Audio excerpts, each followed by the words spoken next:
The deadline for victims of clergy sex abuse to file a claim against the Milwaukee Archdiocese passed late this afternoon. There are more than 500 claims. New at 6, one survivor explains why he's increasingly frustrated with the Catholic Church after suffering years of abuse.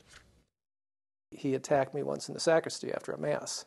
For Catholic sex abuse victim Mark Salmon, the deadline for survivors to file claims is just the latest chapter in a battle he's fought for nearly 50 years. Being raped and sodomized as a kid was the easy part. Dealing with the Milwaukee Archdiocese is where the rage comes in. The Milwaukee Archdiocese has filed for bankruptcy, and Salmon is among hundreds of abuse survivors who have filed financial claims, seeking reparation for decades of molestation.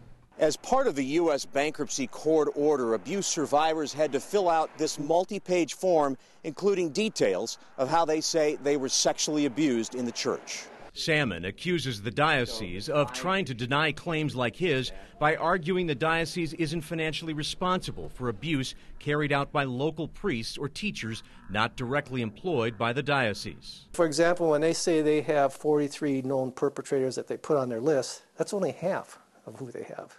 They're not counting the religious order priests. And all these other victims have no recourse then.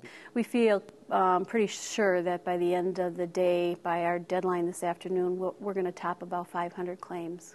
Julie Wolf is spokeswoman for the Milwaukee Archdiocese. The Archbishop has asked the bankruptcy court for permission to establish a therapy fund so that victims who come forward from this point on will have access to resources to help them get the therapy that they need to heal.